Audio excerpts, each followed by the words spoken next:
na minsang salamin ng langit. Ngayon'y putik ang tangan ng bawat saglit. Sa bulsa ng iilan naligaw ang ani, habang ang magsasakay luha ang inaani. Sa pasilyo ng mga maringal na tanggapan, mga pangakong pinakintab ngunit kung kagang laman. Bawat lagday tila kandadong bakal sa dibdib ng bayang matagal ng sugatan. Hanggang kailan kikibot ang budhi kung handang alaipin nagpapalit sa salapi. May hukom ang bukas na hindi nasisilaw, sa kinang ng gintong sa dilim isinilid. Hindi habang panahon ng trono ng sinungaling, may umagang sisikat sa likod ng dilim. Kapag ang tinig ng bayan ay naging alon, matitinag ang muog ng gahaman at linggado. Ang bawat baryang ninakaw sa pawis ng masa, babalik na saksi ang sariling konsensya. Sapagkat ang kasaysayan ay hindi nalilinlang, may araw ding hahatol. Sa bawat kasalanan, sa silid-aralang kulang ang pisara. Sa paggamutan na may gamot ay wala, ngunit sa entabladong puno ng ilaw, mga ngiti kasinlaki ng kanilang palamutit karangyaan. May batang natutong mangarap ng salat, habang ang iba'y nalulunod sa pila. Hindi ito kwento ng kapalaran lamang, kundi bakas ng kamay na kumitil sa kinabukasan. Kung ang katahimikan ay yan yun ang pagsang-ayon, mas mabigat pa ito kaysa maling desisyon. Kaya itindig ang noo, wag manghimay ang katotohanan ng unang anyo ng paglaya. Habang panahon ng trono ng sinungaling, may umagang sisikat sa likod ng dilim. Kapag ang tinig ng bayan ay naging alon, matitinag ang muog ng gahaman at linggatong. Ang bawat baryang ninakaw sa pawis ng masa, babalik na saksi ang sariling konsensya. Sapagkat ang kasaysayan ay hindi nalilinlang, may araw ding hahatol. Sa bawat kasalanan, hindi ito chismis, di rin katang isip. Bawat resibong kulang may pamilyang kapalit. Habang may batang gutom sa gilid ng lansangan, may mesa ng luho sa likod ng kapangyarihan. Ngunit tandaan, hindi natutulog ang panahon. Bawat bakas ng pandalay ay may nakahandang tugon. Hindi baala ang sandata, hindi buot ang dala, kundi budhi ng sambayanang hindi na magpapadala. Kapag sabay-sabay ng bumikas ang katotohanan, maskara ng kasinungaling ay kusaring mababaklas. At kung bukas ay may batang muling tatawa, dahil may aklat, may lunas, may pag-asa, iyon ang tagumpay na hindi mabibili ng kahit gaano karaming salaping na kulimbat. Hindi habang panahon ng trono ng sinungaling, may umagang sisikat sa likod ng dilim. Ang bayan ay kulang muling sisibol kapag ang katapatan ng siyang naging ugat ng buklod. Walang lihim na hindi ilalantad ng liwanag, walang pandarayang habang buhay mag-aari sa timbangan ng bukas. Lahat ay susukatin at ang dangal ng bayan ang muling mananaig. Kapag ang huling kampanay marahang tumunog, hindi pangalan ng maiiwan, kundi mga ginawa. Ang salapi na ubos, ang kapangyariha'y lumilipas. Ngunit ang alaala ng isang tapat na bayan, kailan may hindi mabubura.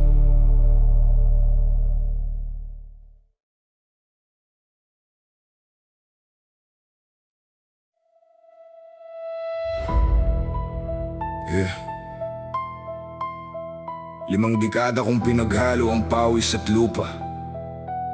Dito na humubog ang aking mga anak, dito na rin ako nagpakapagod.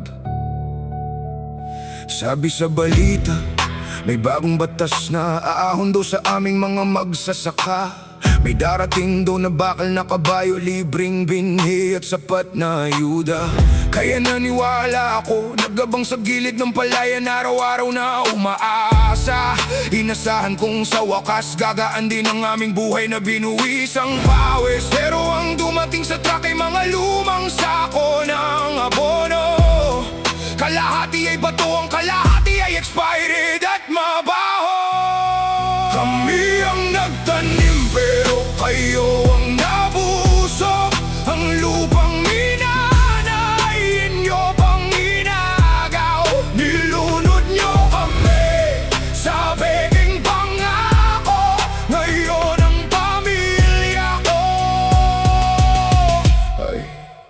wala nang makain. Nalaman ko na lang sa kwento ng mga kasamahan ko sa kooperatiba. Ang bilyong-bilyong pondo para sa amin ay napunta sa isang pekeng NGO. Mga papel na may pirma ng mga patay at mga taong hindi naman totoo. Habang ang utang ko sa patubig at gilingan ay lalong lumalaki. Ang presyo ng palay ay ibinaba niya para paboran ng mga imported. Paano ko babayaran ng abono kung ang benta ko ay lugi pa sa buhunan? Pinasok ng baha ang aking palayan, walang natira sa hulingan eh. Ang natitirang pag-asa ay tuluyan ninyong pinatay at pinalitan ng bighati. Kami ang nagtanim pero kayo ang nabusog. Ang lupang minanay inyo pang inagaw. Nilunod nyo kami sa pekeng pangako. Ngayon ang pamilya ko ay wala nang maka. Dumating ang mga lalaking nakabarong may dalang bago at makintab na papel. Sila raw ang mayari ng malaking developer na bibili ng aming bukid. Gagawin daw itong subdivision at mga mamahaling sementadong bahay. Nang tignan ko ang pangalan ng boss nila sa huling bahagi ng dokumento, asawa pala ng kalihim ng agrikultura ang nakapirmang mayari. Ang mismong opisyal na dapat nagtatanggol sa amin ang siyang lumamon sa aming kabuhayan. Pinirmahan ko ang papel dahil wala na kaming pambili. Si Tatay Isko, ang natira na lang ay isang matandang pinalayas. Kami ang nagtanim pero kayo ang nabusog. Ang lupang minanay inyo pang inagaw. Nilunod nyo kami sa pekeng pangako. Ngayon ang pamilya ko ay wala nang makay. Ang mga palayan na nagpakain sa buong bansa sa loob ng maraming taon ay tatambakan nyo ng semento para sa inyong sariling bulsa at luho. Hindi nyo ba naiisip kung saan kukuha ng bigas ang susunod na henerasyon? O sadyang wala kayong pakialam, basta't busog ang inyong mga pamilya.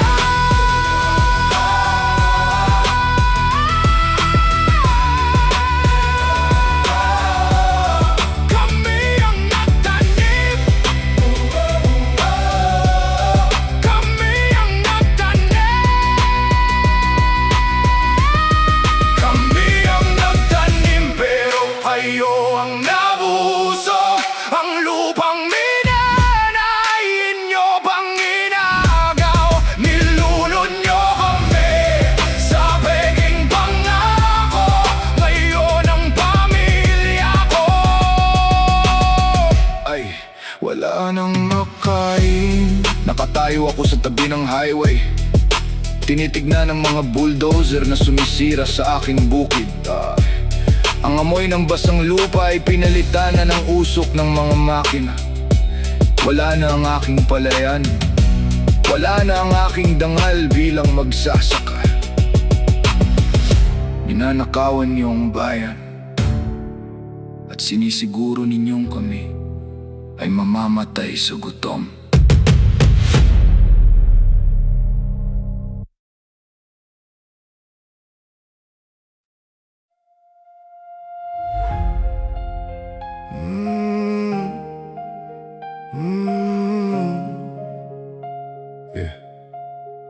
Sa bawat pag-ikot ng gulong, pangarap ay nakataya.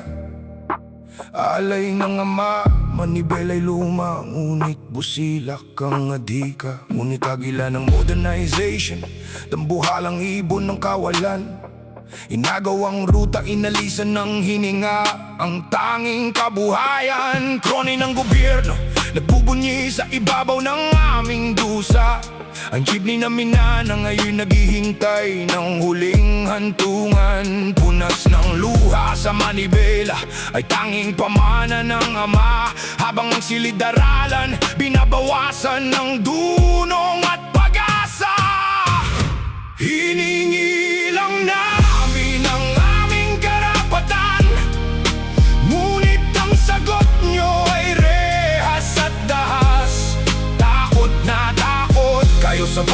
ng kabataan.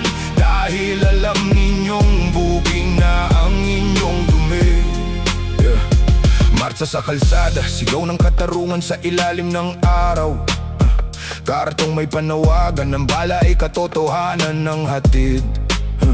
Ngunit agos ng daluyong rurok ng kapangyarihan ay nagpakita. Bomba ng tubig, balo ng batuta sa aming katuwiran ay sumalungat. Eskinita ng dilim, tatlong anino'y nagabang sa akin. Wala mang sala sa panay itinapon, boses ay pinatahimik. Puta ng bilanggo, laro ng makapangyarihan sa dilim. Blankong papel, pangalan ko'y tinatakan ng maling paratang. Hiningi lang namin ang aming karapatan, ngunit ang sagot nyo ay rehas at dahas. Takot na takot kayo sa boses ng kabataan, dahil alam ninyong booking na ang inyong dumi. Selda ng lamig, kasama ang mga biktima ng kawalang sala. Balitang gawa-gawa, terorista raw ang anak ng lansangan. Backpack na may libro, sa bomba ay ipinagpalit ng huwad na saksi. Walang paglilitis, walang katarungan sa dilim ng pag-aresto. Pagnanakaw ng yaman ng aking pagtatanggol ay ginawang krimen. Pagsisilbi sa ama at kapwa ay pinarusahan ng mga ganit. Bisita ng matanda, luhay pilit na itinago sa harap ng bakal. Huwag mag-alala, tayong isip at puso ko'y malayang lumilipad. Hiningi lang namin ang aming karapatan, ngunit ang sagot nyo ay rehas at dahas. Takot na takot kayo sa boses ng kabataan, dahil alam ninyong booking na ang inyong dumi. Kandado man ang pinto, dilim man ang bumalot sa aking paningin. Dyaryo at radyo man ay punuin ng kasinungalingan at paninira. Galit ng bayan, hindi nyo kayang pigilan ng inyong kapangyarihan. Bawat bilanggo, pinhi ng mas malakas, nasigaw ng pagbabago. Hiningi lang namin ang aming karapatan, ngunit ang sagot nyo ay rehas at dahas. Takot na takot kayo sa boses ng kabataan, dahil alam ninyong booking na ang inyong dumi. Sapatos ng bagong biktima, yabag sa koridor ng aking bilangguan. Ngiti sa labi, alam kong hindi nag-iisa ang anak ng lansangan. Pader man ay matayog, kaisipan ay gigising sa buong bayan. At sa araw na yon, kayo ang luluhod at hihingi ng tawad sa katarungan.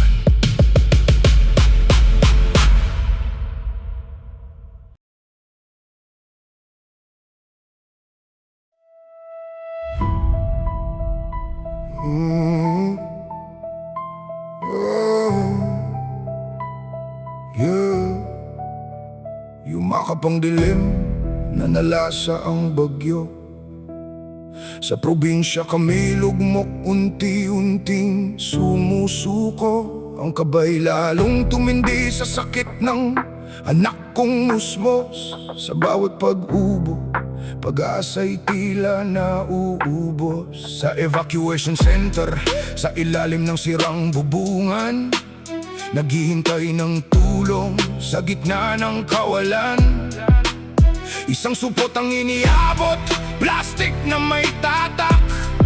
Mukha mo ang nakapinta, ngiting mapagpanggap. Binalot nyo sa plastic ang aming tulong, nilagyan nyo pa ng mukha ninyong nakangiti. Gutom ng aking anak, ang perang pangkain namin ay naging pondo nyo sa kampanya. bigas ay may uod, dilat ay halos bulok na. Habang ang imported na sako sa bodega nyo nakatambak pala. Mga gamot na kailangan tinatago't ibebenta. Sa darating na halalan upuan nyo'y panatag na. Habang kami rito'y naghihingalo sa gutom at dusa, kayo'y nagpapasasa sa perang nagnakaw. Sa masa, sa bodega ng pamilya, doon dinala ang lahat. Tunay na tulong na para sa amin, inyong nilambat. Binalot nyo sa plastic ang aming tulong. Nilagyan nyo pa ng mukha ninyong nakangiti. Gutom na aking anak. Ang perang pangkain namin ay naging pondo nyo sa kampanya. Ang doktor ay wala, gamot ay tila ginto, habang ang aking anak nangihina sa bisig ko. Sa Mayo raw ilalabas, sabi ng inyong utusan, kapag oras na ng kampanya, bibili ng boto at karangalan.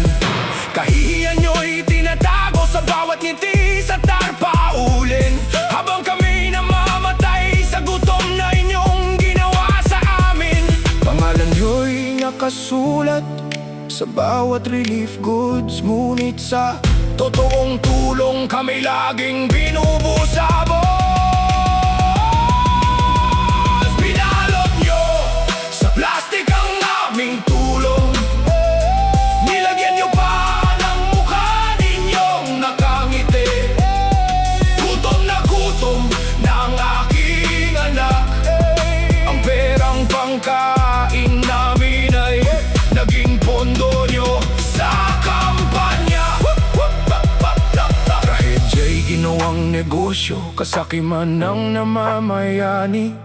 Obligasyon nyo'y tinalikuran, sa sariling interes ay nag-aanay. Ang luhang pumapatak, hindi lang luha ng lungkot, kundi luha ng galit na sa inyo'y maniningil ng utang. Binalot nyo sa plastic ang aming tulong. Nilagyan nyo pa ng mukha ninyong nakangiti.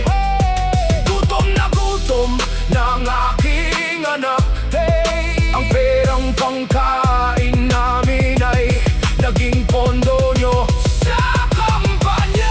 Umupa ang bagyo, ngunit sugat sa puso'y sariwa pa. Nangungulila sa anak na ngayoy wala na. Mukha mo sa plastic, hindi ko malilimutan. Sa araw ng katarungan, kami ang magtatakda ng inyong kahihinatnan.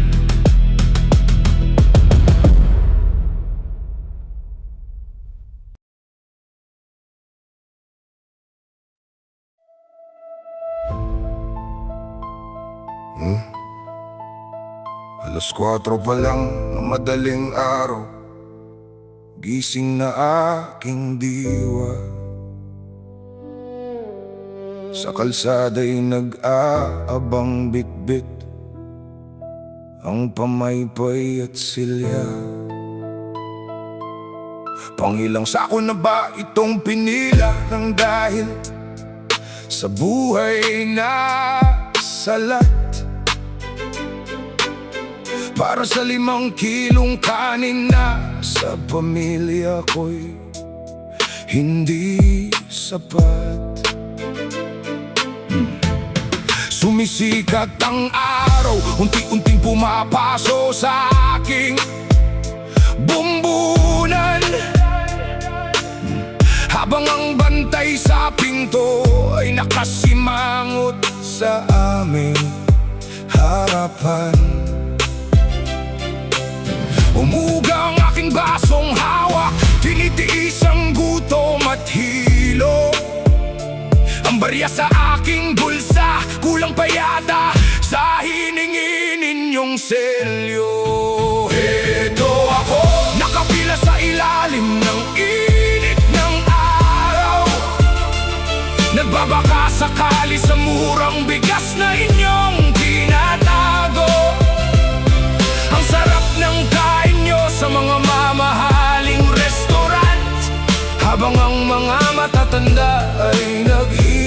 hingalo sa gutom. May radyong nakasabit sa tapat ng katabing tindahan. Balita sa daungan ng Maynila, may bago na namang nalaman.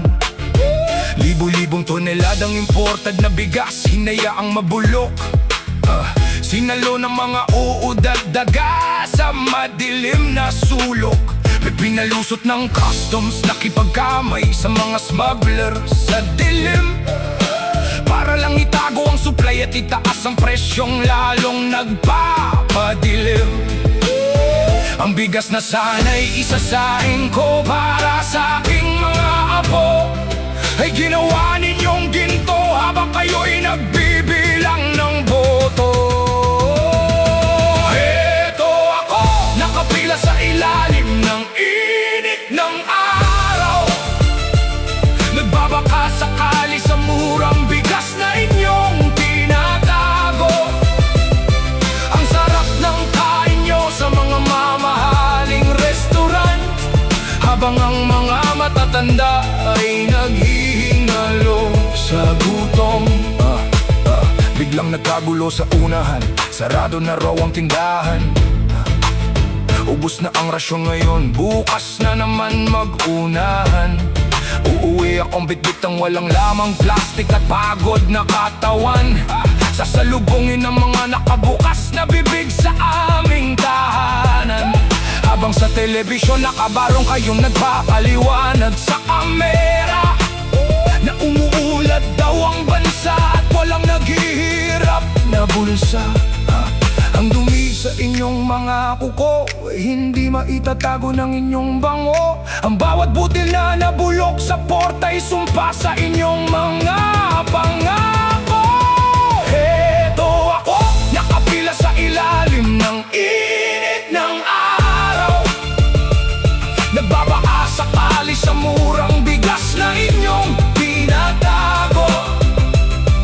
Ang sarap ng kain nyo sa mga mamahaling restaurant, habang ang mga matatanda ay naghihingalo sa gutom. Hindi ba kayo nasasakal sa bawat subo ninyo ng mamahaling ulam, habang ang mga tulad ko ay asin at mantika lang ang ulam? Ang perang kinurakot nyo sa bawat kargamento ng bigas ay siyang huling patak ng luha ng mga taong nawalan ng lakas. Eto ako, nakapila sa ilalim ng init ng araw, nagbabaka sakali sa murang bigas na inyong tinatago. Ang sarap ng kain nyo sa mga mamahaling restaurant, habang ang mga matatanda ay naghihingalo sa gutom. Lulubog na naman ang araw, nakaupo ako sa aming papag, tinitignan ang hunggag na kaldero, ang puso ko'y nababagbag. Lola Rosa ang aking pangaman, biktima ng inyong katakawan. Darating ng huling pag-aani at kayo ang mananagot sa bayan.